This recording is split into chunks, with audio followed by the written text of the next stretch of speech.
দাকিয়ানুস বাদশাহ যখন শুনল তার দেশের 7 জন যুবক তারা তাকে খোদা বলে মানে না, বরং তারা আল্লাহকে রব বলে মানে, ওই 7 জনকে ডাকলো। জালেম বাদশাহ তাদেরকে ডাকার পর প্রশ্ন করলেন, ও আমার দেশের যুবকেরা, মান রব্বুকুম, তোমাদের রবকে? তারা তখন এক বাক্যে জবাব দিয়ে বলল, রব্বুনা আল্লাহ। জবান খুলে বলেন, আমাদের রব হলেন কে? রব্বুস সামাওয়াতি ওয়াল আরদি, আসমান আর জমিনের রব। আসমান আর জমিন যিনি সৃষ্টি করেছেন তিনি হলেন একমাত্র আমাদের রব। সুবহানাল্লাহ। দুনিয়ার মুসলমানের এটাকে বলে তাওহীদ, আল্লাহ ছাড়া আর কেউ নাই। এই যুবকরা যখন এই কথা বলল, দাকিয়ানুস প্রথমে চিন্তা করেছিল তাদেরকে হত্যা করে ফেলবে, কিন্তু পরে চিন্তা করলো না, না, এরা তো দুনিয়ার কোনো সাধারণ যুবক না, এরা হলো রাজপরিবারের সদস্য, রাজপরিবারের মেম্বার, এদেরকে সহজেই মার্ডার করা যাবে না। ওই জালেম বাদশাহ বলে দিল, তোমাদেরকে 3 দিনের সময় দিলাম, 3 দিনের ভিতরে চিন্তা করে দেখবা আল্লাহ বলে কেউ নাই, রব হলাম আমি দাকিয়ানুস। যদি 3 দিনের ভিতরে যদি তোমরা তোমাদের আকীদা পরিবর্তন না করো, তাহলে তোমাদেরকে আমি মৃত্যুদণ্ড দিয়ে দেব। নাউজুবিল্লাহ বলেন। দুনিয়ার মুসলমানেরা এই যুবকদেরকে এই প্রস্তাব দেওয়ার পরে তাদের সামনে মাত্র 2টা অপশন খোলা ছিল। 1 নাম্বার অপশন হলো এই দেশের সরকারের বিরুদ্ধে যুদ্ধ করা, যুদ্ধ ঘোষণা করা। 2 নাম্বার অপশন ছিল, যদি যেহেতু এই দেশের মধ্যে ইসলামের উপর চলা যাচ্ছে না, যেহেতু এই দেশের মধ্যে আল্লাহকে মানা যাচ্ছে না, এই দেশ ছেড়ে হিজরত করে অন্য দেশে চলে যাওয়া। এখন তারা কি করবে? তারা কিন্তু যুদ্ধের এই প্রস্তাব গ্রহণ করে নাই। তারা বলতে লাগলো, আমরা মাত্র 7 জন, আমাদের কাছে কোনো অস্ত্র শস্ত্রও নাই, আর দেশের বাদশার কাছে অনেক অস্ত্র আছে, এজন্য বাদশার বিরুদ্ধে যুদ্ধ করা যাবে না, কারণ প্রস্তুতি নেওয়া ছাড়া যুদ্ধ করা তো যাবে না। প্রস্তুতি নেওয়া ছাড়া যুদ্ধ করার অর্থ হলো আত্মহত্যা করা। 7 জন মানুষ 7 লক্ষের বিরুদ্ধে কেমনে জিহাদ করবে? তখন তারা চিন্তা করলো, আমাদের সামনে আর কোনো রাস্তা নাই, মাত্র একটাই রাস্তা, সেটা হলো এই দেশ ছেড়ে চলে যাওয়া। মুসলমান যুবক ভাইয়েরা আমার, চিন্তা করে দেখেন, এরা ছিল রাজপরিবারের সদস্য, দুনিয়ার কোনো সুখ শান্তির অভাব তাদের কাছে ছিল না, কিন্তু তারা যখন দেশের মধ্যে ইসলামের উপর আল্লাহকে রব হিসেবে মানতে পারছিল না, বাদশাহ যখন তাদেরকে হাজার ধরনের বাধা দিচ্ছিল, নিজের ঈমানের হেফাজত করার জন্য তারা নিজেদের জন্মভূমি ছেড়ে অজানা গন্তব্যের দিকে পা বাড়াইয়া দিলেন। বলেন সুবহানাল্লাহ। এরা যখন ঘর থেকে বের হচ্ছে, এরা জানে না কোন দিকে যাবে, কোথায় যাবে, এদের গন্তব্য কোথায় হবে তাদের কাছে জানা ছিল না। এরা যখন ঘর থেকে বের হয়ে গেল, মুসলমান বন্ধুরা আমার, ঘর থেকে বের হওয়ার পরে কিছু দূর যাওয়ার পরে দেখলো পিছনে পিছনে একটা কুত্তা কুকুর তাদের পিছনে পিছনে আসতেছে। এরা অনেক চেষ্টা করেছে কুত্তাটার যেন বিতাড়িত করা যায়, অনেক চেষ্টা করার পরেও কুকুরটা যায় না। অনেক দূর যাওয়ার পর একজন বিরক্ত হয়ে বলল, তুই কেন আমাদের পিছনে পিছনে আসতেছিস, তুই কোথায় যাবি? দুনিয়ার মধ্যে তো সাধারণ কুকুরে কথা বলতে পারে না, কিন্তু ও মুসলমান, যিনি আমাকে আপনাকে কথা বলার ক্ষমতা দিয়েছেন, সে আল্লাহ চাইলে কুকুরের মধ্যেও কথা বলার ক্ষমতা দিতে পারেন কিনা? বলেন না, পারেন কিনা? ওই কুকুরটার আওয়াজ বের হয়ে গেল। কুকুরটা ডাক দিয়ে বলল, এরে আল্লাহর বান্দা, তোমরা তো আল্লাহর মুহাব্বত নিয়ে নিজের ঘরবাড়ি জন্মভূমি ছেড়ে চলে যাচ্ছ, তোমরা যেহেতু আল্লাহকে মুহাব্বত করো, এজন্য আমি কুকুরও তোমাদেরকে মুহাব্বত করি। সুবহানাল্লাহ। দয়া করে আমাকে বিতাড়িত করে দিও না। ওই কুকুরটাও আসহাবে কাহাবের সাথে ছিল, ওই কুকুরের কথা আল্লাহ কোরআনেও বলেছে। মুসলমান বন্ধুরা আমার, চিন্তা করে দেখেন, আল্লাহর ওলিদের সাথে, আল্লাহ ওয়ালাদের সাথে একটা কুকুর ছিল, ওই কুকুরের মর্যাদা আল্লাহ তাআলা বাড়িয়ে দিয়েছেন। কুকুরের আলোচনা আল্লাহ কুরআনুল কারীমের মধ্যে বলেছেন। অনেকেই তো বলেছেন এই কুকুরটাও জান্নাতে যাবে।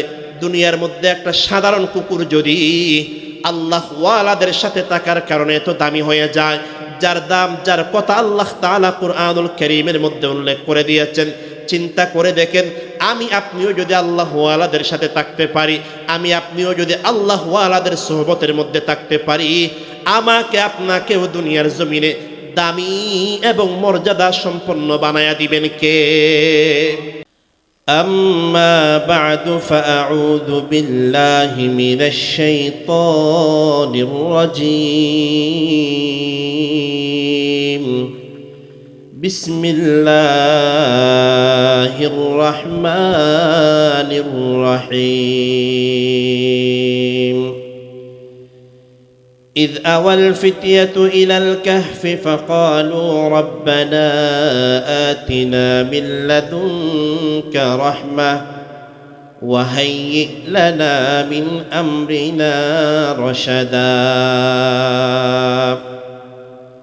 وروى الإمام الحاكم رحمه الله تعالى في المستدرك عن عبد الله بن عباس رضي الله تعالى عنهما وعنهم قال: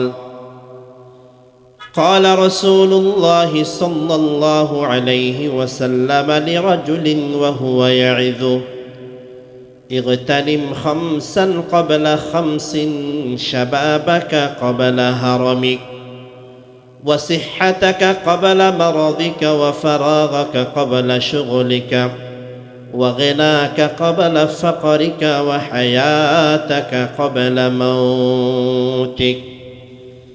صدقت يا رب العالمين، وصدق رسولك وحبيبك النبي الأمين. ونحن على ذلك لمن الشاهدين والشاكرين، والحمد لله رب العالمين.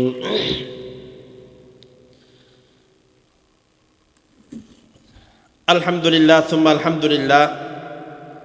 হাটহাজারী পৌরসভার অন্তর্গত ৮ নম্বর ওয়ার্ড দক্ষিণ মিরের কিল কোরআন প্রচার সংস্থা ও এলাকাবাসীর যৌথ উদ্যোগে আয়োজিত ২৪তম তাফসীরুল কোরআন মাহফিলের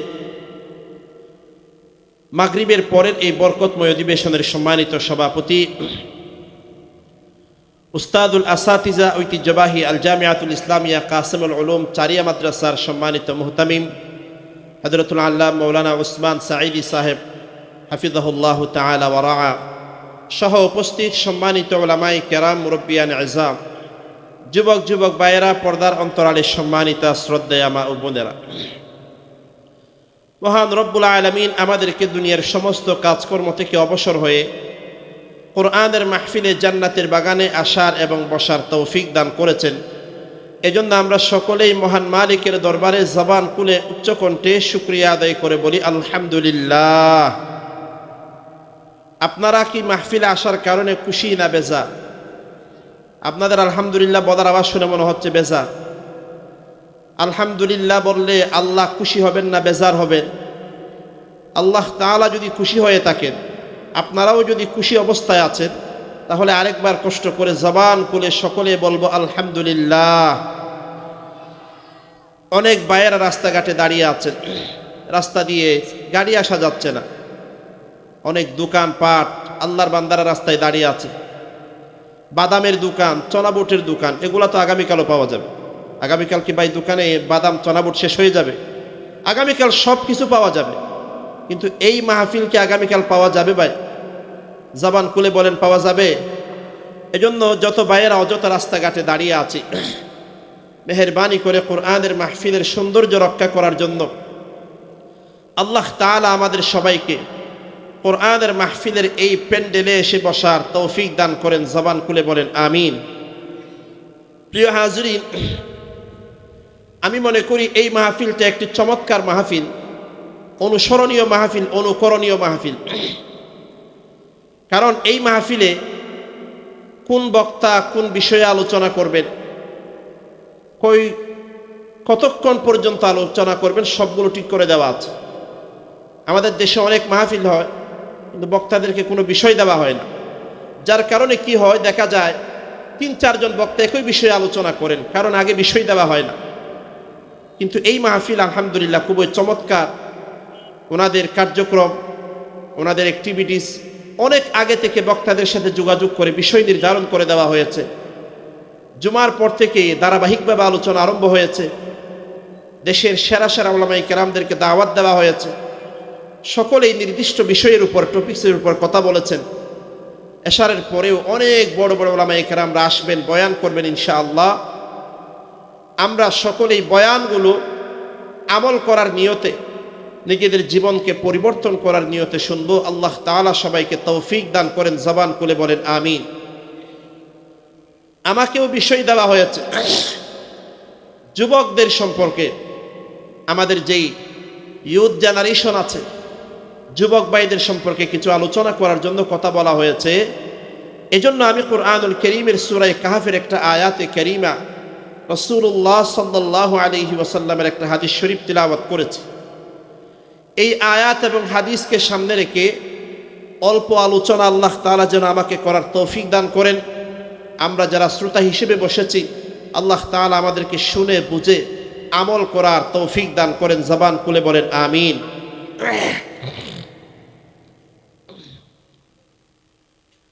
আল্লাহ তাআলা মানব জাতিকে দুনিয়ার জমিনে একটা হায়াত দিয়ে পাঠিয়েছেন।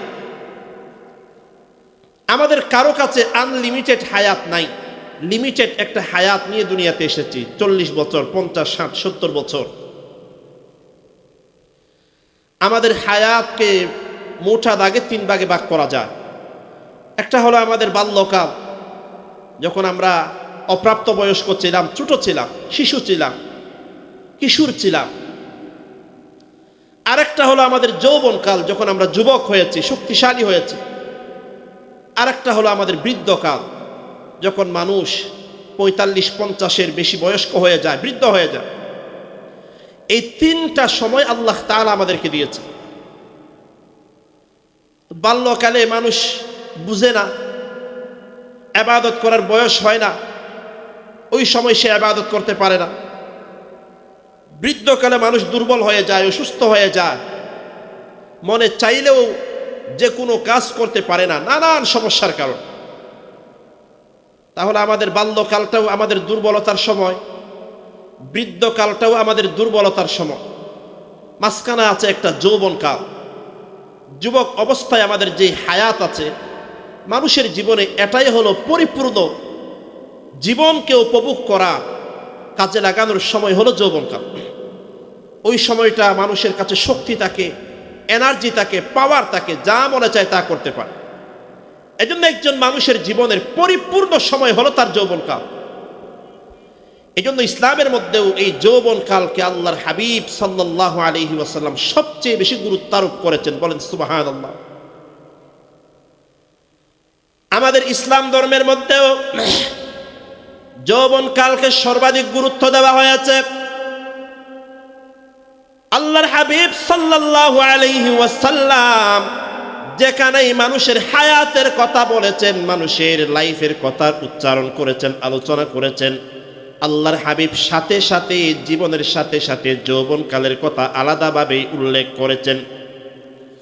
আমি যেই হাদিস আপনাদের সামনে তিলাওয়াত করেছি, আব্দুল্লাহ ইবনে আব্বাস রাদিয়াল্লাহু তাআলা আনহু বর্ণনা করেন, আল্লাহর হাবিব সাল্লাল্লাহু আলাইহি ওয়াসাল্লাম ইরশাদ করেন, ও দুনিয়ার মানুষ, ইগতানিম খামসান ক্বাবলা খামসিন, তোমরা জীবনের 5টি সময়কে গুরুত্ব দাও, মূল্যায়ন করো, দাম দাও, কদর করো।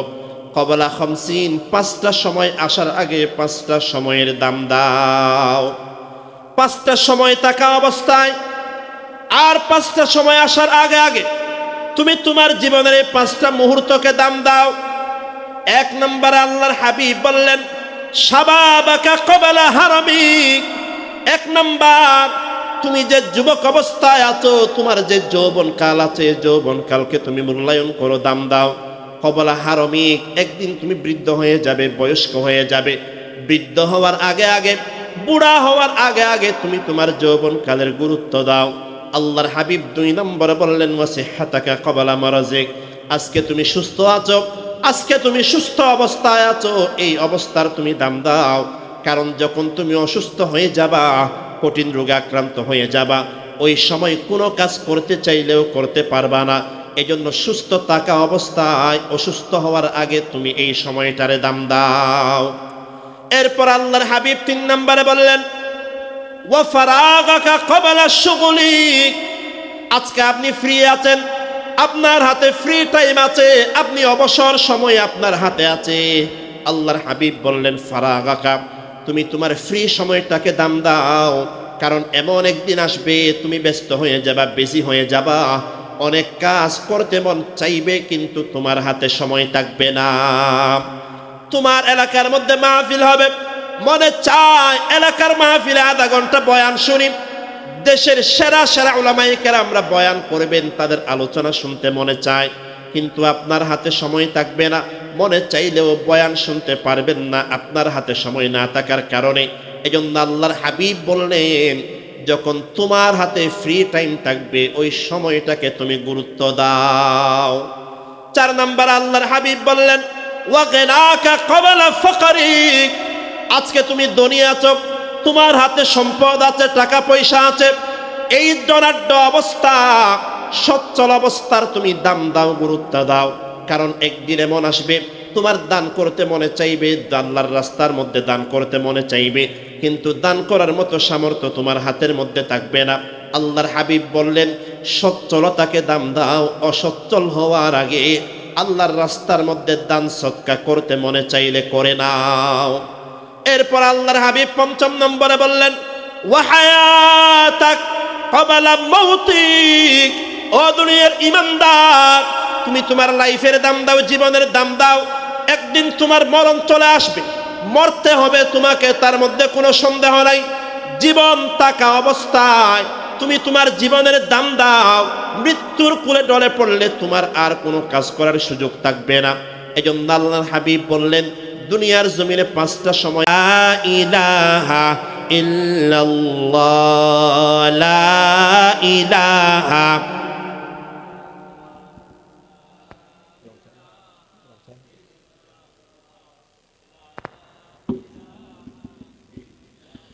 হাসবি রব্বি জাল্লাল্লাহ মা ফি কলবি গায়রুল্লাহ, লা ইলাহা ইল্লাল্লাহ, লা ইলাহা।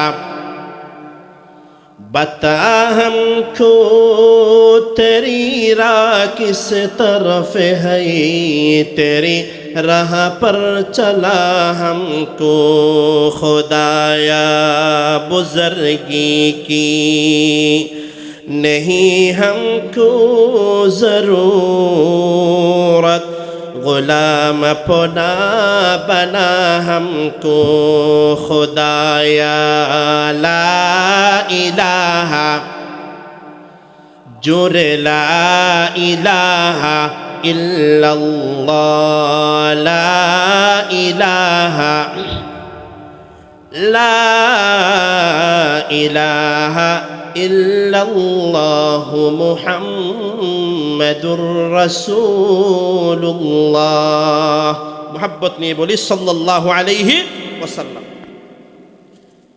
দাকিয়ানুস বাদশা যখন শুনল তার দেশের 7 জন যুবক তারা তাকে খোদা বলে মানে না, বরং তারা আল্লাহকে রব বলে মানে, ওই 7 জনকে ডাকলো। জালেম বাদশা তাদেরকে ডাকার পর প্রশ্ন করলেন ও আমার দেশের যুবকেরা, মান রব্বুকুম, তোমাদের রবকে? তারা তখন এক বাক্যে জবাব দিয়ে বলল রব্বুনা আল্লাহ। জবান খুলে বলেন আমাদের রব হলেন কে? রব্বুস সামাওয়াতি ওয়াল আরদি, আসমান আর জমিনের রব। আসমান আর জমিন যিনি সৃষ্টি করেছেন তিনি হলেন একমাত্র আমাদের রব। সুবহানাল্লাহ। দুনিয়ার মুসলমানেরা এটাকে বলে তাওহীদ, আল্লাহ ছাড়া আর কেউ নাই। এই যুবকরা যখন এই কথা বলল, দাকিয়ানুস প্রথমে চিন্তা করেছিল তাদেরকে হত্যা করে ফেলবে, কিন্তু পরে চিন্তা করলো না না, এরা তো দুনিয়ার কোনো সাধারণ যুবক না, এরা হলো রাজপরিবারের সদস্য, রাজপরিবারের মেম্বার, এদেরকে সহজেই মার্ডার করা যাবে না। ওই জালেম বাদশা বলে দিল তোমাদেরকে 3 দিনের সময় দিলাম, 3 দিনের ভিতরে চিন্তা করে দেখবা। আল্লাহ বলে কেউ নাই, রব হলাম আমি দাকিয়ানুস।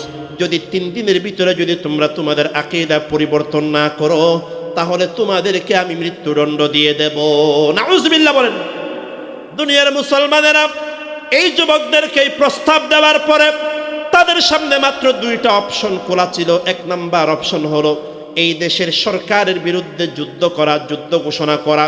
দুই নাম্বার অপশন ছিল যেহেতু এই দেশের মধ্যে ইসলামের উপর চলা যাচ্ছে না, যেহেতু এই দেশের মধ্যে আল্লাহকে মানা যাচ্ছে না, এই দেশ ছেড়ে হিজরত করে অন্য দেশে চলে যাওয়া। এখন তারা কি করবে? তারা কিন্তু যুদ্ধের এই প্রস্তাব গ্রহণ করে নাই। তারা বলতে লাগলো আমরা মাত্র 7 জন, আমাদের কাছে কোনো অস্ত্র শস্ত্রও নাই, আর দেশের বাদশার কাছে অনেক অস্ত্র আছে, এজন্য বাদশার বিরুদ্ধে যুদ্ধ করা যাবে না, কারণ প্রস্তুতি নেওয়া ছাড়া যুদ্ধ করা তো যাবে না। প্রস্তুতি নেওয়া ছাড়া যুদ্ধ করার অর্থ হলো আত্মহত্যা করা। 7 জন মানুষ 7 লক্ষের বিরুদ্ধে কেমনে জিহাদ করবে? তখন তারা চিন্তা করলো আমাদের সামনে আর কোনো রাস্তা নাই, মাত্র একটাই রাস্তা, সেটা হলো এই দেশ ছেড়ে চলে যাওয়া। মুসলমান যুবক ভাইয়েরা আমার চিন্তা করে দেখেন, এরা ছিল রাজ পরিবারের সদস্য, দুনিয়ার কোনো সুখ শান্তির অভাব তাদের কাছে ছিল না, কিন্তু তারা যখন দেশের মধ্যে ইসলামের উপর আল্লাহকে রব হিসেবে মানতে পারছিল না, বাদশাহ যখন তাদেরকে হাজার ধরনের বাধা দিচ্ছিল, নিজের ঈমানের হেফাজত করার জন্য তারা নিজেদের জন্মভূমি ছেড়ে অজানা গন্তব্যের দিকে পা বাড়াইয়া দিলেন। বলেন সুবহানাল্লাহ। এরা যখন ঘর থেকে বের হচ্ছে, এরা জানে না কোন দিকে যাবে, কোথায় যাবে, এদের গন্তব্য কোথায় হবে তাদের কাছে জানা ছিল না। এরা যখন ঘর থেকে বের হয়ে গেল, মুসলমান বন্ধুরা আমার, ঘর থেকে বের হওয়ার পরে কিছু দূর যাওয়ার পরে দেখলো পিছনে পিছনে একটা কুকুর তাদের পিছনে পিছনে আসতেছে। এরা অনেক চেষ্টা করেছে কুত্তাটার যেন বিতাড়িত করা যায়, অনেক চেষ্টা করার পরেও কুকুরটা যায় না। অনেক দূর যাওয়ার পর একজন বিরক্ত হয়ে বলল, তুই কেন আমাদের পিছনে পিছনে আসতেছিস? তুই কোথায় যাবি? দুনিয়ার মধ্যে তো সাধারণ কুকুরে কথা বলতে পারে না, কিন্তু ও মুসলমান, যিনি আমাকে আপনাকে কথা বলার ক্ষমতা দিয়েছেন, সে আল্লাহ চাইলে কুকুরের মধ্যেও কথা বলার ক্ষমতা দিতে পারেন কিনা? বলেন না, পারেন কিনা? ওই কুকুরটার আওয়াজ বের হয়ে গেল। কুকুরটা ডাক দিয়ে বলল, এরে আল্লাহর বান্দা, তোমরা তো আল্লাহর মুহাব্বত নিয়ে নিজের ঘরবাড়ি জন্মভূমি ছেড়ে চলে যাচ্ছ। তোমরা যেহেতু আল্লাহকে মুহাব্বত করো, এজন্য আমি কুকুরও তোমাদেরকে মুহাব্বত করি। সুবহানাল্লাহ। দয়া করে আমাকে বিতাড়িত করে দিও না। ওই কুকুরটাও আসহাবে কাহাবের সাথে ছিল, ওই কুকুরের কথা আল্লাহ কোরআনেও বলেছে। মুসলমান বন্ধুরা আমার চিন্তা করে দেখেন, আল্লাহর ওলিদের সাথে, আল্লাহ ওয়ালাদের সাথে একটা কুকুর ছিল, ওই কুকুরের মর্যাদা আল্লাহ তাআলা বাড়িয়ে দিয়েছেন। কুকুরের আলোচনা আল্লাহ কুরআনুল কারীমের মধ্যে বলেছেন। অনেকেই তো বলেছেন এই কুকুরটাও জান্নাতে যাবে।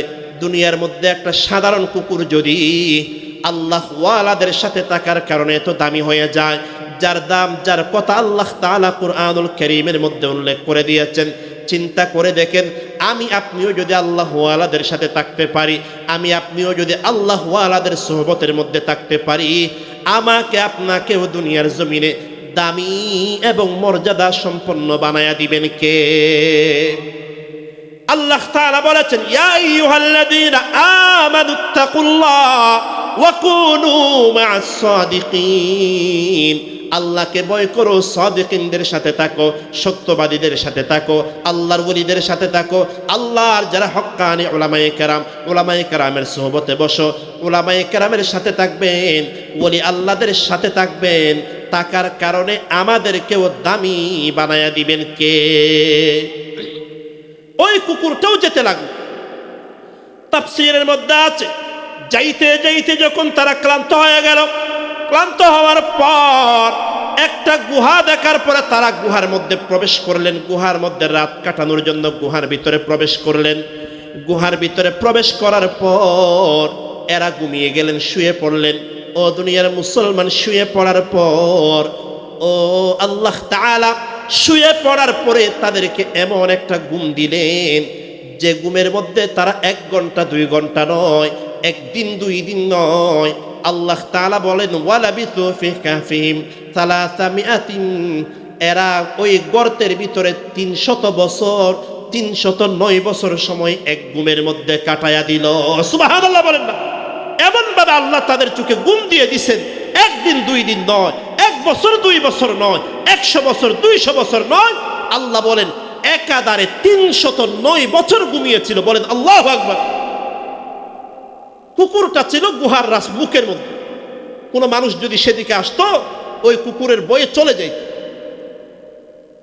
309 বছর ঘুমালেন। ঘুম থেকে জাগ্রত হলো। জাগ্রত হওয়ার পরে এখন তারা চিন্তা করতে লাগলো আমরা কই ঘন্টা ঘুমাইছি।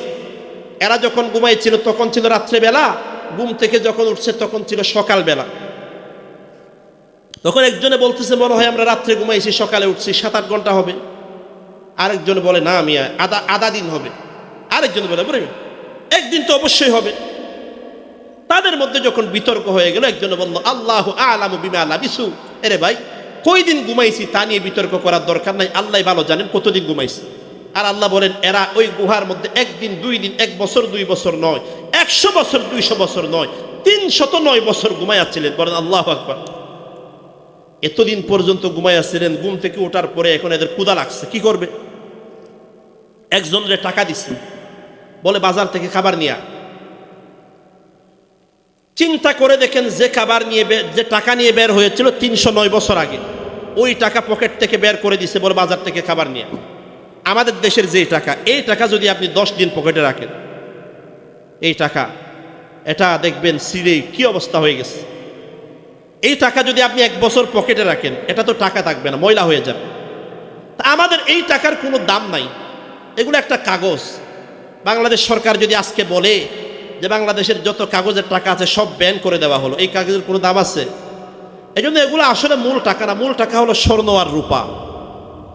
ওই আসহাবে কাহাফের ছিল স্বর্ণ মুদ্রা, রূপার মুদ্রা। একজনরে দিয়ে বললো যা বেটা বাজারে যা, খাবার নিয়ে আসবি, তবে যে কোনো খাবার নিয়ে আসবি না, পবিত্র খাবার নিয়ে আসবি।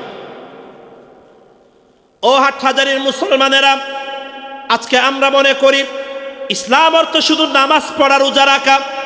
অথচ আল্লাহর কসম, ইসলামের ভিতরে নামাজ যেমন আছে, রোজা যেমন আছে, যাকাত যেমন আছে, হালাল হারামের পার্থক্য করে চলা, এটাও ইসলামের ভিতরে আছে নাকি নাই?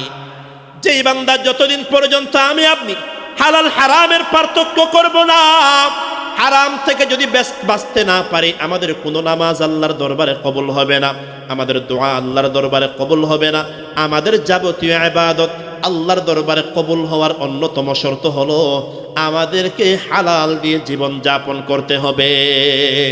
ইন্নাল্লাহা তাআলা তাইয়্যিব লা ইয়াকবালু ইল্লা তাইয়্যিবা। আল্লাহ নিজে যেমন পবিত্র, পবিত্র জিনিস ছাড়া অপবিত্র কোনো জিনিস আল্লাহ তাআলা অ্যাকসেপ্ট করবেন না, গ্রহণ করবেন না। ওই আসহাবে কাহাফের মানুষেরা বলল বাজারের মধ্যে যাও, খাবার নিয়ে আসবা, হালাল পবিত্র খাবার আমাদের জন্য নিয়ে আসবা। বাজারে যাওয়ার পরে এক দোকান থেকে খাবার নিল। খাবার নেওয়ার পরে যখন টাকা দিল, দোকানদার অবাক হয়ে গেল, এটা কোন ধরনের টাকা? এই টাকাটা দুনিয়ার মধ্যে এখন আর পাওয়া যায় না।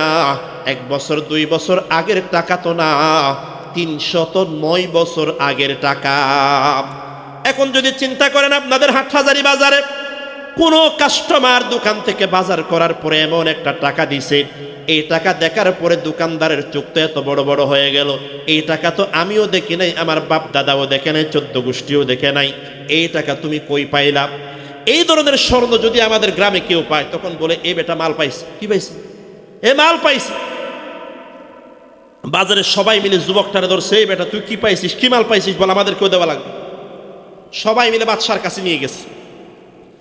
এই যুবক তো মনে করছিল রাত্রে ঘুমাইছি সকালে উঠছি, পুরা দুনিয়া যে পরিবর্তন হয়ে গেছে যুবক জানেই না।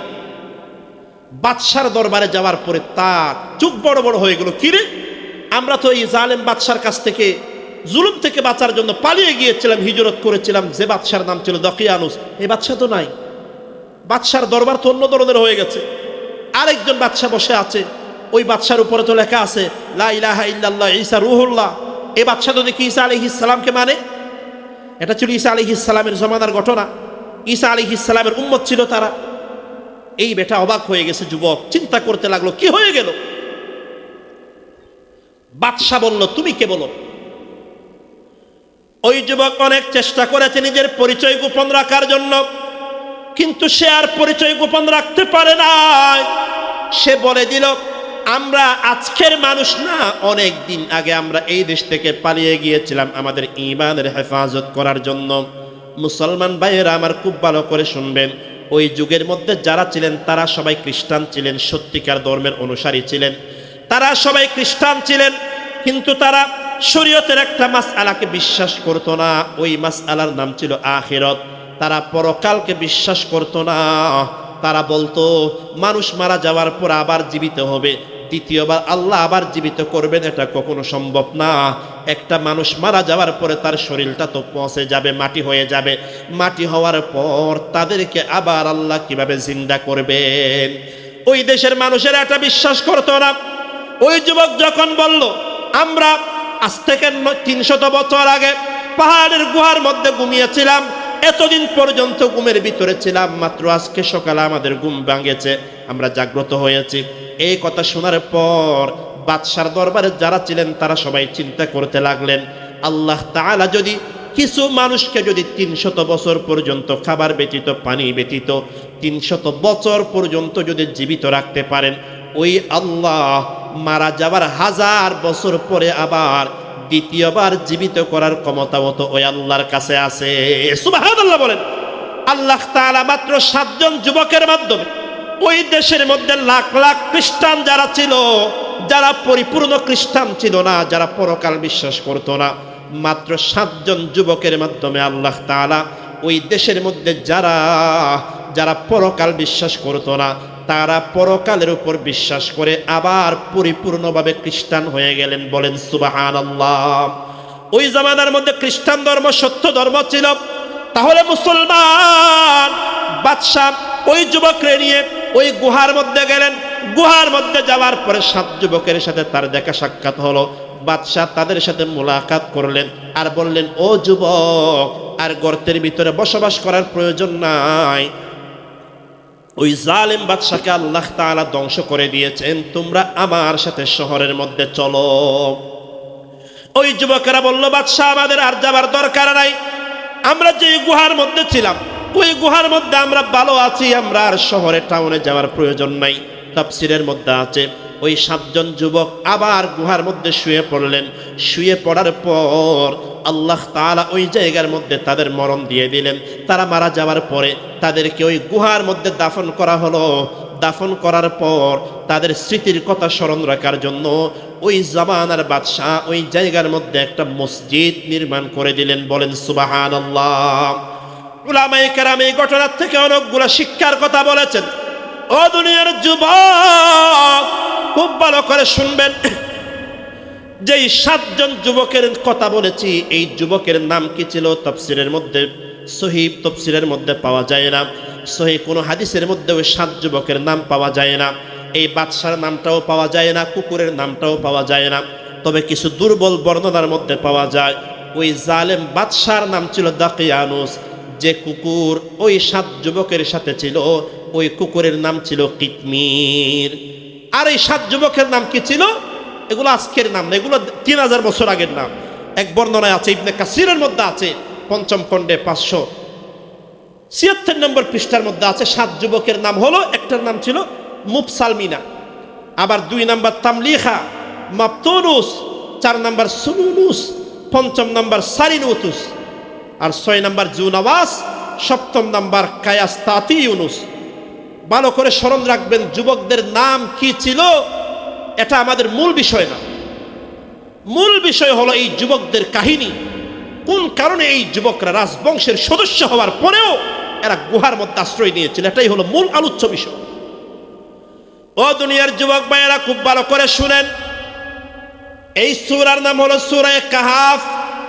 আল্লাহর হাবিব সাল্লাল্লাহু আলাইহি ওয়াসাল্লাম বলেন, আমার যে উম্মত সূরা কাহাফের প্রথম 10টা আয়াত মুখস্থ করবে, উসিমা মিন ফিতনাতিদ দাজ্জাল, আল্লাহ তাআলা ওই মানুষকে দাজ্জালের ফিতনা থেকে হেফাজত করবেন। সুবহানাল্লাহ। খুব ভালো করে একটা বিষয় বুঝবেন, আল্লাহর হাবিব সূরা কাহাফের ফজিলত বর্ণনা করতে গিয়ে বলেন, যেই ব্যক্তি সূরা কাহাফের প্রথম 10টা আয়াত পড়বে, মুখস্থ করবে, আল্লাহ তাকে দাজ্জালের ফিতনা থেকে বাঁচাবে। সূরা কাহাফের সাথে দাজ্জালের কি সম্পর্ক?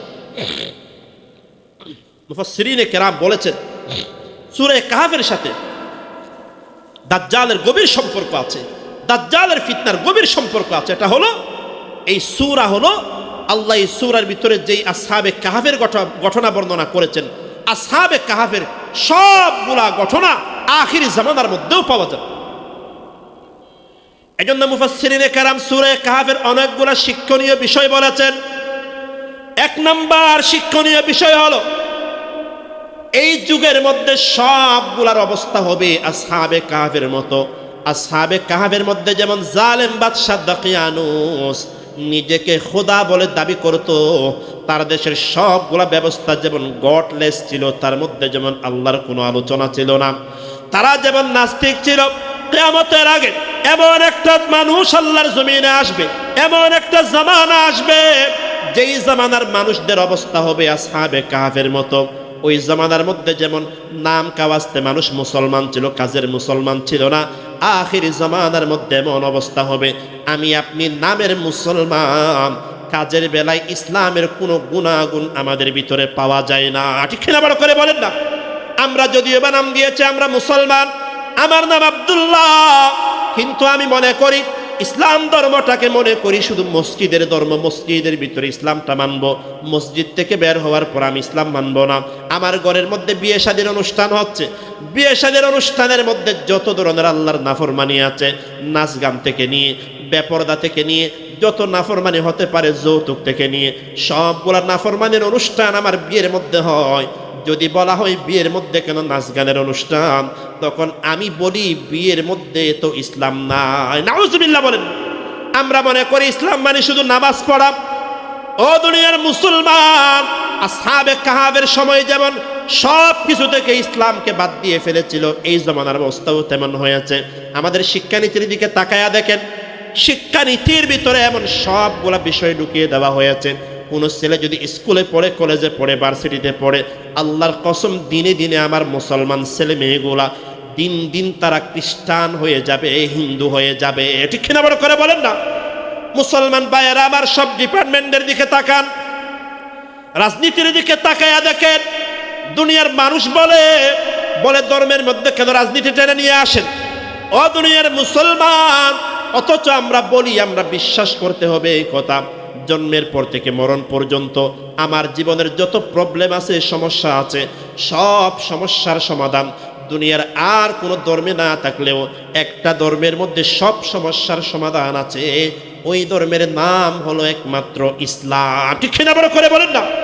আমার ব্যক্তি জীবনে ইসলাম থাকতে হবে, পারিবারিক জীবন থেকে নিয়ে সামাজিক জীবন, রাজনৈতিক জীবন, আন্তর্জাতিক জীবন, সব জীবনে আমার জীবনের মধ্যে যদি ইসলাম না থাকে, আল্লাহর কসম আমি পরিপূর্ণ মুসলমান হতে পারবো না। আমার রাজনীতির ভিতরে ইসলাম থাকতে হবে, অর্থনীতির ভিতরে ইসলাম থাকতে হবে। জীবনের সব ক্ষেত্রে ইসলামকে বাদ দিয়ে ফেললে আমি নামের মুসলমান হব, কাজের মুসলমান হওয়া সম্ভব হবে না। ঠিক না? বলেন না। ওই যুগে যেমন কোনো জায়গার মধ্যে ধর্ম ছিল না, বর্তমানেও আমাদের দেশের মধ্যে আমাদের মানুষদেরকে, মুসলমানদেরকে নামের মুসলমান বানায়া কাজের মুসলমান বানাইতে দেওয়া হচ্ছে। আসহাবে কাহাফের সাথে ঘটনার সাথে এই জামানার মিল দেখেন। দ্বিতীয় নাম্বার দেখেন,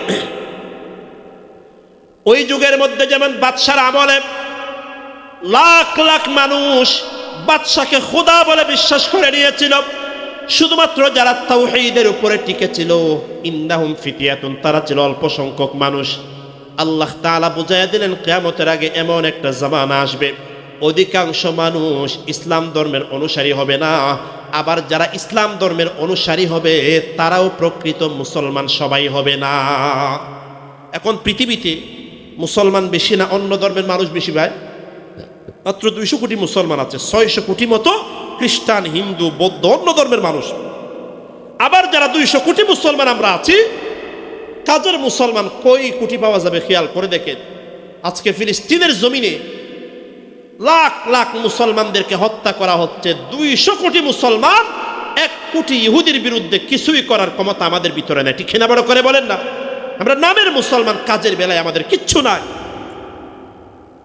এ দুনিয়ার মুসলমান ভাইয়েরা, বোঝা গেল প্রত্যেক যুগের মধ্যে অল্প সংখ্যক মানুষ আল্লাহর জমিনে থাকবে যারা ইসলামের অনুসারী হবে, সত্যিকার ইসলামের অনুসারী হবে, এটা কোনো সন্দেহ নাই। কিন্তু তাদেরকে একেবারেই ধ্বংস করে দেওয়া যাবে না। এক জায়গার মধ্যে ধ্বংস করলে আরেক জায়গার মধ্যে তাদের সংখ্যা বাড়ায়া দিবেন কে? এজন্য এটা হলো 2 নাম্বার শিক্ষা। আর 3 নাম্বার শিক্ষা হলো এটা, ও দুনিয়ার যুবক, আসহাবে কাহফের ঘটনার মূল শিক্ষা হলো এটা, আমি আপনি যখন ইসলামের উপর চলতে চাইব, ইসলামের উপর যখন আমল করতে চাইব, দুনিয়ার হাজার ধরনের বাধা আমার উপরে আসবে, আমাকে ইসলাম ধর্মের উপর আমল করতে দেওয়া হবে না, এমন ষড়যন্ত্র আসবে। আল্লাহ তাআলা সূরা কাহফের শিক্ষা আমাদের জন্য দিয়েছেন এটা, দুনিয়াতে যত ধরনের বাধা আসুক না কেন, বিপত্তি আসুক না কেন, দুনিয়ার সব কিছু তুমি স্যাক্রিফাইস করতে পারবা, কিন্তু ঈমানের প্রশ্নে কারো সাথে বিন্দু পরিমাণও আপোষ করা যাবে না। ঠিক কিনা বড় করে বলেন না? তাওহীদ কি আমানত सीनों में है हमारा, आशा नहीं मिटाना नामो निशा हमारा, बातिल से दबने वाले ऐ आसमां नहीं, हम सौ बारों कर चुका है তু ইমতিহা হামারা। এইজন্য যুবক ভাইয়েরা, আজকে থেকে এই নিয়ত করতে হবে, দৃঢ় ওয়াদা করতে হবে, ইসলামের উপর চলার ক্ষেত্রে পৃথিবীর যত বাধা আমার উপর আসুক না কেন, ইসলামের উপর চলার কারণে আমাকে জঙ্গি ট্যাগ দেওয়া হচ্ছে, সন্ত্রাসী ট্যাগ দেওয়া হচ্ছে, উগ্রপন্থী বলা হচ্ছে, আমার ক্লাসমেটরা, আমার ফ্রেন্ডরা আমাকে নিয়ে ট্রল করছে, আমি সব কিছু সহ্য করতে পারবো, কিন্তু ইসলামের প্রশ্নে আসহাবে কাহফের মতো আমাকে আপোষহীন হওয়া লাগবে। ইসলামের প্রশ্নে কারো সাথে কোনো কম্প্রোমাইজ করা যাবে না। আমার 1 নাম্বার বিষয় হলো আমার ঈমান। ঠিক না বড় করে বলেন না? আসহাবে কাহফের মূল ঘটনা এটাই। এজন্য যুবকদের ক্ষেত্রে আল্লাহ বলেছেন ইন্নাহুম ফিতিয়া। আসহাবে কাহফের 7 জন, তারা সবাই যুবক ছিল। দেশের যুবকরা যদি চায় পুরা দেশের ভবিষ্যৎ পাল্টিয়ে দিতে পারে। আমাদের বাংলাদেশের উপর যারা 16 বছর ধরে যে স্বৈর শাসকরা ছিল, কত মানুষ কত দল চেষ্টা করেছে এদেরকে বিদায় করতে, বিতাড়িত করতে পারে না। কিন্তু আমাদের দেশের যুবকেরা, আমাদের আবু সাঈদ, আমাদের এই সমস্ত তরুণরা যখন ওই জালেমের বিরুদ্ধে দাঁড়ালো, তারা যখন বুকের রক্ত দিয়ে যখন বাংলাদেশকে স্বাধীন করার জন্য মাঠে ময়দানে নামলো, 16 বছরের এত ফ্যাসিস্ট, এত বড় জালেম হওয়ার পরেও তরুণদের সামনে, যুবকদের সামনে দাঁড়াইতে পারে নাই, বাংলার জমিন থেকে চোরের মতো পালিয়ে যেতে বাধ্য হয়েছে। ঠিক না বড় করে বলেন না? এটাই হলো যুবকদের পাওয়া। এজন্য আমাদের একজন মহাবীর ছিলেন, তার নাম ছিল সুলতান সালাহুদ্দিন আইয়ুবী রহমতুল্লাহি আলাইহি। আমাদের যে প্রথম কিবলা বাইতুল মাকদিস, এটা প্রথম বিজয় করেছিলেন সাইয়্যিদুনা ওমর রাদিয়াল্লাহু তাআলা আন। এরপরে যখন আবার এটা খ্রিস্টানরা দখল করে নিয়েছিল, খ্রিস্টানদের হাত থেকে যিনি দ্বিতীয়বার বাইতুল মাকদিস বিজয় করেছিলেন, ওনার নাম ছিল সুলতান সালাহুদ্দিন আইয়ুবী রহমতুল্লাহি আলাইহি।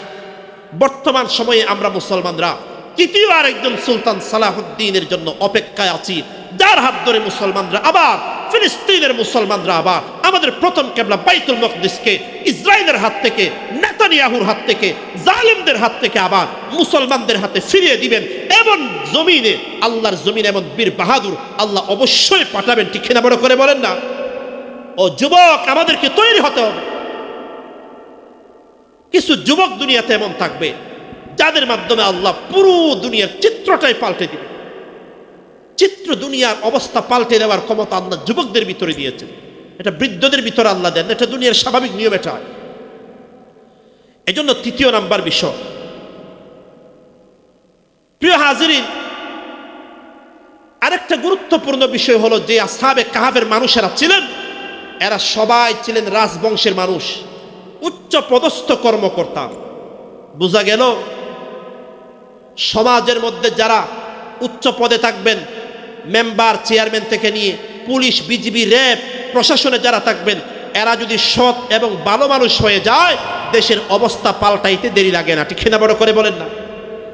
আর যদি ওই সমস্ত নেতারা, যদি প্রশাসনের ব্যক্তিরা যদি চোর হয়, ডাকাত হয়, সন্ত্রাসী হয়, দুর্নীতিবাজ হয়, আল্লাহর জমিনে যদি তারা যদি লুটেরা হয়, সন্ত্রাসী হয়, তাহলে দেশের মধ্যে ক্ষমতার পরিবর্তন হয়, শাসকের পরিবর্তন হয়, আর আমাদের ভাগ্যের পরিবর্তন হয় না। ঠিক না বড় করে বলেন? ক্ষমতার মধ্যে আগেও ছিল কিছু চোরেরা ছিল প্রশাসনের ভিতরে, ক্ষমতা পরিবর্তন হওয়ার পরেও সেই চোরদের পরিবর্তন হয় নাই, একটা গেছে আরেকটা আসছে। মুসলমান খুব ভালো করে শুনবেন, সমাজের মধ্যে যদি পুলিশ যদি ভালো হয়ে যায়, র্যাব যদি ভালো হয়ে যায়, আর্মি যদি ভালো হয়ে যায়, নেতারা যদি ভালো হয়ে যায়, দেখবেন দেশটা অটোমেটিকভাবে ভালো হয়ে যাবে। ঠিক না? বড় করে বলেন। ওই যা সাহাবে কাহাবের 7 জন মানুষ, তারা সবাই ছিল রাজবংশের মানুষ, তারা সবাই ছিল রয়্যাল ফ্যামিলির মেম্বার। আমাদের মতো অর্ডিনারি ফ্যামিলির মেম্বার ছিল না, সাধারণ মানুষ ছিল না। এই 7 জন যুবক যখন ইসলামের জন্য, তাওহীদের জন্য যখন ঘর থেকে বের হয়ে গেলেন, 7 যুবকের মাধ্যমে আল্লাহ তাআলা একটা জাতিকে পরিপূর্ণ মুসলমান বানায়া দিলেন। বলেন সুবহানাল্লাহ। পরিপূর্ণ, যারা আখিরাত বিশ্বাস করতো না, 7 জনের মাধ্যমে আল্লাহ পরিবর্তন করে দিলেন। কি বোঝা গেল? আমাদের প্রশাসনে যারা আছে, উচ্চ পদে যারা আছে, হয়ে যায় দেশের মানুষের ভাগ্য আল্লাহ তারা স্বাভাবিকভাবেই পরিবর্তন করে দিবেন। বলেন সুবহানাল্লাহ। আমরা অনেক সময় দেখি ফেসবুকে এক বক্তা, অধিদপ্তরের একটা কর্মকর্তা, এই সরওয়ার হোসাইন নামে, উনি বিভিন্ন জায়গায় অভিযান চালান। খাদ্যের মধ্যে কি ভেজাল দেওয়া হচ্ছে, কোন জায়গায় কি 2 নম্বরই করা হচ্ছে। উনি একজনের কারণে সব যারা দুর্নীতিবাজ তাদের মধ্যে আতঙ্ক কোন সময় আমাদের কাছে আসে। একজনের কারণে যদি এই অবস্থা হয়, চিন্তা করে দেখেন আমাদের দেশের যত এমপিরা আছেন, যত নেতা আছেন, যত প্রশাসনের ব্যক্তিরা আছেন, সবাই যদি ভালো হয়ে যেত, আমাদের বাংলাদেশ এতদিনে আল্লাহর রহমতে সিঙ্গাপুরের চাইতেও উন্নত হয়ে যেত। ঠিক না? বড় করে বলেন না। কিন্তু আমাদের বাংলাদেশ স্বাধীন হয়েছে 50 বছর হয়ে গেছে। আমরা আগে যে অবস্থায় ছিলাম, এখন উন্নতি করব দূরের কথা, দিন দিন পিছনের দিকে উন্নতি করতেছে। ঠিক না? বড় করে বলে। এই জন্য প্রিয় হাজরিন, আরেকটা বিষয় হলো, নিজেদের ভাগ্য পরিবর্তন করার জন্য 2টা জিনিস লাগবে। একটা হলো চেষ্টা করা লাগবে, সাথে সাথে 2 নাম্বার জিনিস হলো দোয়া করা লাগবে। বলেন কি করা লাগবে? 1 নাম্বার হলো চেষ্টা করা লাগবে। আসহাবে কাফের যুবকেরা যেমন জালেম বাদশার হাত থেকে বাঁচার জন্য তারা নিজেদের দেশ ছেড়ে বাইরে বের হওয়ার জন্য বের হয়ে গেলেন, এটা হলো স্ট্রাগল করতে হবে। 2 নাম্বার, তারা শুধু চেষ্টা করে বসে থাকে নাই, তারা আল্লাহর দরবারে একটা দোয়া করছে। ওই দোয়াটা ছিল রব্বানা। এরা দোয়া করেছে, ও আমাদের রব। দোয়া করতে হবে, এটা হলো ইমানদারের সবচেয়ে বড় হাতিয়ার, হলো দোয়া।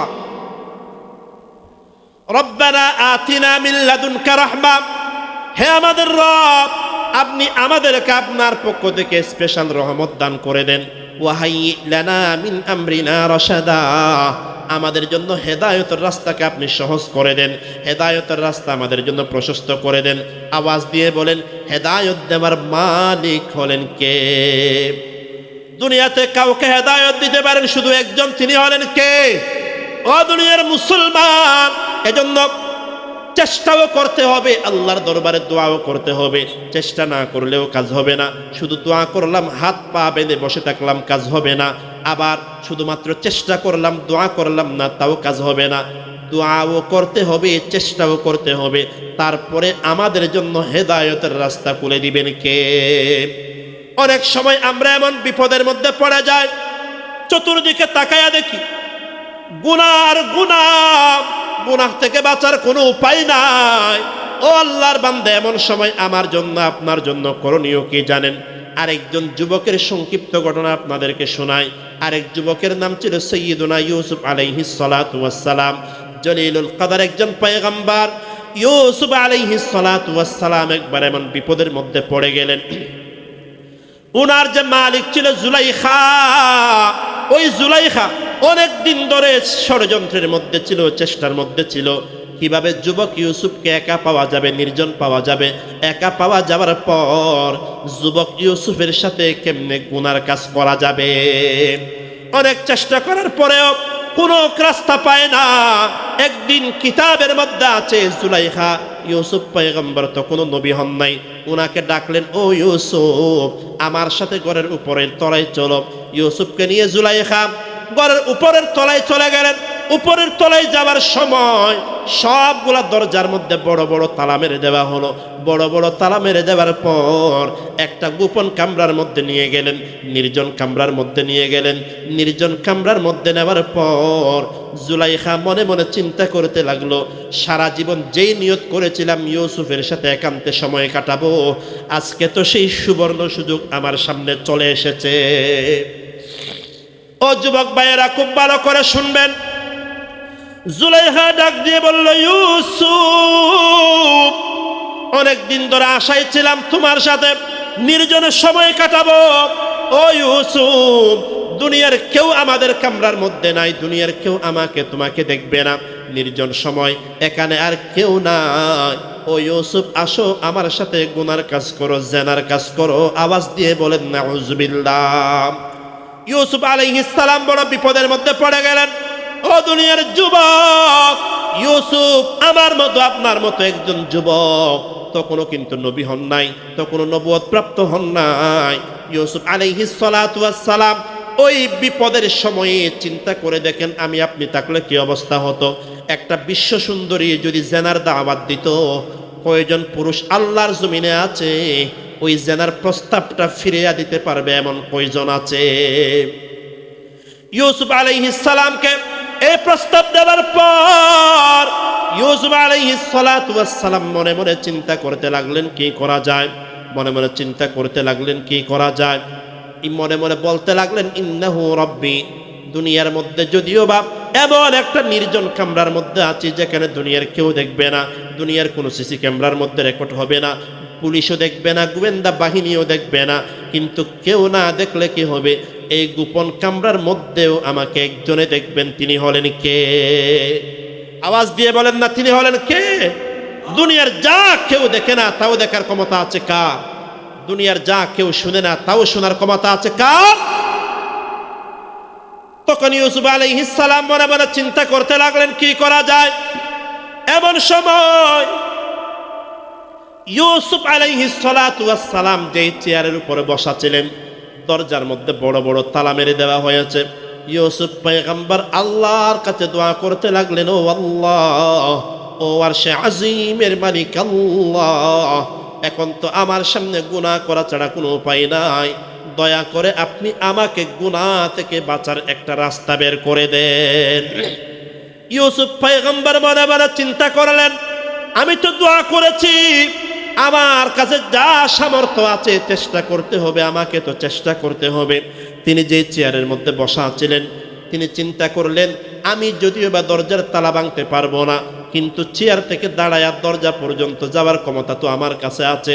ইউসুফ পয়গম্বর আল্লাহর নাম নিয়ে যখন দরজা থেকে ওই চেয়ার থেকে দাঁড়ায়া, ইউসুফ পয়গম্বর যখন চেয়ার থেকে দাঁড়ায়া দরজা পর্যন্ত দৌড় মারলেন আর আল্লাহকে বললেন, আল্লাহ, আমার সামর্থ্য আছে দরজা পর্যন্ত যাওয়ার, তালা ভাঙার ক্ষমতা আমার হাতে নাই। ও আল্লাহ, আমি দরজা পর্যন্ত যাব, বাকি কাজ করার দায়িত্ব হলো আপনি আল্লাহর। ইউসুফ আলাইহিস সালাম তাফসীরের মধ্যে আছে, চেয়ার থেকে দাঁড়ায়া দরজা পর্যন্ত দৌড় মারতে দেরি হয় নাই। উনি ওনার কাছে যা শক্তি ছিলেন তা ব্যবহার করার পরে দরজা পর্যন্ত যাওয়ার পর দরজার মধ্যে যতগুলা তালা ছিল আল্লাহ তাআলা সবগুলা তালা খোলার ব্যবস্থা করে দিলেন। বলেন আল্লাহু আকবার। আল্লাহ বুঝাইয়া দিলেন, ও বান্দা, দুনিয়ার জমিনে যখন গুনাহ ছাড়া তোমার সামনে আর কোনো পথ থাকবে না, তোমার এক নম্বর দায়িত্ব হবে, তোমার যতটুকু চেষ্টা আছে চেষ্টা করতে হবে, মেহনত করতে হবে, আমি আল্লাহর কাছে দোয়া করতে হবে, মেহনতও করবা, দোয়াও করবা, তারপরে অসম্পূর্ণ কাজকে সম্পন্ন করার দায়িত্ব হলো আমি আল্লাহর। সুবহানাল্লাহ বলেন। এই জন্য প্রিয় ভাইয়েরা, এটাই হলো আমাদের কাজ। এই দুনিয়ার জমিনে যখন আমরা থাকবো, অসংখ্য গুনাহ আমাদেরকে চতুর্দিক দিয়ে এমনভাবে ধরবে যে গুনাহ থেকে বাঁচার কোনো উপায় নাই। ওই সময় ইউসুফ আলাইহিস সালামের মতো আমাদের যতটুকু সামর্থ্য আছে ততটুকু সামর্থ্য নিয়ে যখন আমরা এগিয়ে যাব, আমাদের জন্য স্পেশাল রহমতের ব্যবস্থা করে দিবেন কে? আরো জবান খুলে বলেন কে?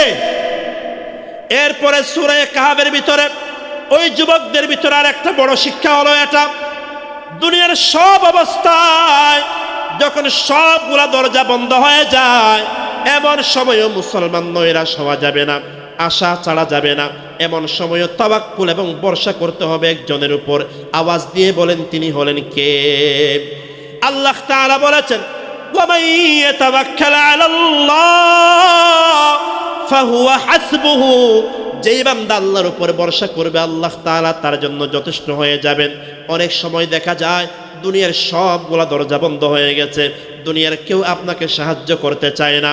দুনিয়ার সবগুলা দরজা বন্ধ হয়ে যাওয়ার পর অনেক সময় আল্লাহর বান্দারা হতাশ হয়ে সুইসাইড পর্যন্ত করে ফেলে। আছে নাকি নাই বলেন না? আমাদের দেশে অসংখ্য মানুষ আত্মহত্যা করে। আপনাদের এলাকায় আছে কেন? সব দরজা বন্ধ হয়ে গেছে, কেউ তাকে আর সাহায্য করছে না। বান্দা দেখছে উপরের ডানে বামে সামনে পিছনে সব দরজা বন্ধ। মুসলমান বন্ধুরা আমার, সূরা কাহাফ আমাদেরকে এটাই শিক্ষা দিয়েছে। ওই 7 জন যুবক, তাদের সামনেও কোনো দরজা খোলা ছিল না। বাদশাহ জানিয়ে দিয়েছে 3 দিনের ভিতরে আমার উপর ঈমান আনবা, না হলে হত্যা করা হবে। এরাও তো চাইলে সুইসাইড করতে পারতো, কিন্তু তারা করে নাই। তারা চিন্তা করেছে সুইসাইড করা যাবে না। সবগুলা দরজা বন্ধ হয়ে গেলে কি হবে? সামনের দরজা বন্ধ, ডানে বন্ধ, বামে বন্ধ, পিছনে বন্ধ। একটা দরজা খোলা আছে, আল্লাহর সাথে উপরের দরজা খোলা আছে। তুমি যত বিপদের মধ্যে পড়ো না কেন, সর্ব অবস্থায় ভরসা করবে একজনের উপর। আওয়াজ দিয়ে বলেন তিনি হলেন কে? কোনো অবস্থায় নৈরাশ হওয়া যাবে না, কোনো অবস্থায় আশা ছেড়ে দেওয়া যাবে না। দুনিয়ার মুসলমান, এজন্য মুসলমান কখনো নৈরাশ হতে পারে না, মুসলমান কখনো হতাশা হতে পারে না, মুসলমান কখনো হতাশাবাদী হতে পারে না। মুসলমান তো শুধুমাত্র সব কাজের মধ্যে একজনের উপর ভরসা করবে, তিনি হলেন একমাত্র আল্লাহ। তিনি হলেন কে? এটা এই সূরা কাহাফের এই যুবকদের ঘটনা আমাদেরকে শিক্ষা দিয়েছে। এই যুবকদের ঘটনার ভিতরে আরেকটা বড় শিক্ষা হলো ইউনিটি, একত্রিত থাকা। 7 জন যুবক তারা একত্রিত হয়ে সিদ্ধান্ত নিল যে আমরা দেশ ছেড়ে চলে যাব। এই একতাবদ্ধ হওয়া একটা মুসলমানদের অনেক বড় শক্তি। আল্লাহ বলেছেন, ওয়াতাসিমু বিহাবিলিল্লাহি জামিআ। আজকে সারা দুনিয়ার খ্রিস্টানরা এক, সারা দুনিয়ার ইহুদিরা এক, কিন্তু সারা দুনিয়ার মুসলমানরা হাজারো দলে বিভক্ত হয়ে আছে। ঠিক কিনা? বড় করে বলেন না? বাংলাদেশের মুসলমানরা হাজার দলে বিভক্ত হয়ে আছে। অথচ সূরা কাহাফ আমাদেরকে শিক্ষা দিয়েছে 7 যুবক এরা একতাবদ্ধ হয়ে 7 জন মিলে সিদ্ধান্ত নিল আমরা আমাদের ঈমান বাঁচানোর জন্য দেশ ছেড়ে চলে যাব। 7 জন মিলে একতাবদ্ধ হয়ে এক হয়ে নিজের দেশ ছেড়ে চলে গেল। চলে যাওয়ার পরে তাদের মাধ্যমে আল্লাহ লাখো মানুষের হেদায়েতের ব্যবস্থা করে দিলেন। বলেন আল্লাহু আকবার। এই জন্য মুসলমানদের শক্তি হলো একতা। আজকে 200 কোটি মুসলমান যদি এক থাকতো, 200 কোটি মুসলমান যদি আমরা এক থাকতাম, আল্লাহর কসম 200 কোটি মুসলমান যদি ইসরায়েলের দিকে তুতু নিক্ষেপ করতো, মুসলমানদের তুতুর মধ্যে ইসরায়েলের ওই গুন্ডারা সন্ত্রাসীরা মুসলমানের তুতুর মধ্যে বেসে যাইতো। ঠিক কিনা? বড় করে বলেন না? অথচ আমরা কিছুই বলতে পারি না, করতেও পারি না, কারণ আমরা এক নাই। কাতারের সাথে সৌদি আরবের সম্পর্ক নাই, সৌদি আরবের সাথে ওমানের সম্পর্ক নাই, এটার সাথে ওটার সম্পর্ক নাই। মুসলমানদের ভিতরে ঝগড়া লাগাইয়া দিছে কে? America, India. এখন দেখেন পাকিস্তান আর আফগানিস্তানের মধ্যে মারামারি শুরু হয়ে গেছে। আফগানিস্তান আর পাকিস্তান এরা এখন শান্তিতে নাই। একটার আমেরিকা পিছন দিক দিয়ে গুতাচ্ছে, আর একটার ইন্ডিয়া পিছন দিক দিয়ে গুতাচ্ছে। একতাবদ্ধ থাকা, এক থাকা, জামাতবদ্ধ থাকা, এটাও সূরা কাহাফের একটা বড় শিক্ষা। এবং সর্বশেষ সূরা কাহাফের শিক্ষা হলো, আপনি যখন আল্লাহর উপরে ভরসা করে, সব দরজা বন্ধ হয়ে গেছে আপনি জানেন, তারপরেও যখন আপনি আল্লাহর উপরে ভরসা করে বের হয়ে যাবেন, আল্লাহর কসম আপনি আল্লাহর পক্ষ থেকে স্পেশাল রহমত আপনি আপনার নিজের চোখ দিয়ে দেখতে পাইবেন। বলেন আল্লাহু আকবার। এই 7 যুবকেরাও তো দুনিয়ার কারো উপর ভরসা না করে আল্লাহর উপরে ভরসা করে যখন বের হয়ে গিয়েছিল, গুহার মধ্যে যাওয়ার পর তাদের জন্য স্পেশাল রহমতের ব্যবস্থা করে দিয়েছিলেন কে? সূর্যের আলো পর্যন্ত তাদের গুহার মধ্যে পড়তো না। দুনিয়ার মুসলমান, এই সময়েও যদি আল্লাহর উপরে ভরসা করে যদি আপনি কাজ শুরু করে দেন, দুনিয়ার সব বাহ্যিক উপকরণ যদি বন্ধ হয়ে যায়, আল্লাহর কসম আল্লাহর উপরে ভরসা করে যখন কাজ শুরু করে দিবেন, আপনার জন্য স্পেশাল রহমতের দরজা খুলে দিবেন কে? এজন্য দুনিয়ার মুসলমানেরা সূরা কাহাফের ভিতরে আখিরি জামানার উম্মতের জন্য অনেক ধরনের দিক নির্দেশনা আছে, অনেক ধরনের আমলের কথা আছে। আসহাবে কাহাফের যুবকদের যেই ঘটনা, আমাদের অবস্থাও হবে সেই রকম। এই যুগের মধ্যেও আমাদের উপর ঈমানের উপর টিকে থাকা এমন কঠিন হবে। আল্লাহর হাবিব সাল্লাল্লাহু আলাইহি ওয়াসাল্লাম বলেছেন, কিয়ামতের আগে এমন একটা জামানা আসবে আপনি ঈমানের উপর টিকে থাকা এমন মুশকিল হবে, যেমন ভাবে হাতের মধ্যে একটা আগুনের টুকরা নিয়ে বেঁচে থাকা মুশকিল হবে, এই জামানায় ঈমানের উপর টিকে থাকা তার চাইতেও বেশি মুশকিল হবে। কিন্তু আমাদেরকেও আসহাবে কাহাফের 7 যুবকের মতো জীবনের সর্ব অবস্থায় সব কিছু বাদ দিয়ে ইসলামের জন্য, ঈমানের জন্য সর্বোচ্চ কুরবানি দেওয়ার মন মানসিকতা আমাদের ভিতর রাখতে হবে। ঠিক কিনা বড় করে বলেন না? এটাই হলো আসহাবে কাহাফের শিক্ষা। ও দুনিয়ার যুবক ভাইয়েরা, যুবকদের জন্য আল্লাহ তাআলা সবচেয়ে বড় অবাক করা ঘটনা এই আসহাবে কাহাফের ঘটনা। এই জন্য আমি আসহাবে কাহাফের যে ঘটনা বর্ণনা করেছি, গুহাবাসীর যে ঘটনা, এগুলা নিয়ে যদি আপনারাও গবেষণা করেন উলামায়ে কেরামের জবান থেকে আরো অনেক দামি দামি নসিহত এই কাহাফের ঘটনা সম্পর্কে আপনারা শুনতে পাবেন। প্রয়োজন হলে আমাদেরকে পড়তে হবে, আল্লাহর কোরআনের তাফসীর পড়তে হবে, এগুলা বুঝতে হবে, উলামায়ে কেরামের সুহবতে বসতে হবে। উলামায়ে কেরামের সুহবতে বসে আমাদের নিজেদের জীবনকে পরিবর্তন করার চেষ্টা করতে হবে। এই জন্য প্রিয় হাজরিন, আখিরি জামানার জন্য বড় গুরুত্বপূর্ণ সূরা হলো সূরা কাহাফ। এই সূরা কাহাফ যেন আমরা সঠিকভাবে অনুধাবন করে, বুঝে, পড়ে, আমল করে আমরাও যেন আমাদের নিজেদের ঈমানকে বাঁচানোর জন্য চেষ্টা করি। আসহাবে কাহাফের যুবকদের মতো আমরাও যেন আমাদের ঈমানকে হেফাজত করতে পারি। আল্লাহ তাআলা আমাদের সবাইকে সে তৌফিক দান করেন। জবান খুলে বলেন আমিন। আরো জবান খুলে বলেন আমিন। ওয়া আখিরু দাওয়ানা আলহামদুলিল্লাহি রাব্বিল আলামিন। ইনশাআল্লাহ এখন এশারের আজান হবে, তার আগে সংক্ষিপ্ত 1 মিনিট মোনাজাত হবে, এরপরে ইনশাআল্লাহ এশারের আজান হবে। বিশেষ করে প্রবাসী ভাইদের জন্য আমরা সকলে দোয়া করব। আমরা 2 মিনিট শুধু সংক্ষিপ্ত মোনাজাত করব। আল্লাহুম্মা আমিন। ربنا ظلمنا أنفسنا وإن لم تغفر لنا وترحمنا لنكونن من الخاسرين يا الله يا غفور رحيم يا رحمن الرحيم يا راحم المساكين। আজকের এই সুন্দর তাফসীরুল কোরআন মাহফিল যারা আয়োজন করেছেন, দয়া করে মায়া করে সবাইকে আপনি কবুল এবং মঞ্জুর করে নেন আল্লাহ। ইয়া আল্লাহ, যারা মাহফিলের জন্য টাকা দিয়েছেন, পরিশ্রম করেছেন, সহযোগিতা করেছেন, দয়া করে মায়া করে সকলের মেহনতকে আপনি কবুল এবং মঞ্জুর করে নেন আল্লাহ।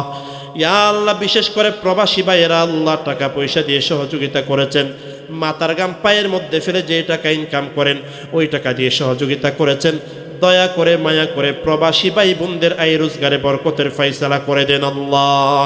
ইয়া আল্লাহ, প্রবাসী ভাই বোনদেরকে বিদেশের মাটিতে সমস্ত বালা মুসিবত থেকে হেফাজত করেন আল্লাহ। প্রবাসী ভাই বোনদের আয় রোজগারে বরকত দান করে দেন আল্লাহ। আমাদের রেমিটেন্স যোদ্ধা যারা, প্রবাসী ভাই বোন যারা, তাদেরকে আবার সুস্থভাবে নিজের দেশে মা বাবার চেহারা দেখার জন্য এই দেশের জমিনে আসার তৌফিক দান করে দেন আল্লাহ। ইয়া আল্লাহ, এই মাহফিলকে সকলের হেদায়েতের উসিলা বানায়া দেন আল্লাহ। এশারের পরে যে মেহমানরা আসার কথা তাদেরকে সুস্থভাবে মাহফিলে পৌঁছানোর তৌফিক দান করে দেন আল্লাহ। ربنا تقبل منا إنك أنت السميع العليم وتب علينا إنك أنت التواب الرحيم وارحمنا معهم برحمتك يا أرحم الراحمين.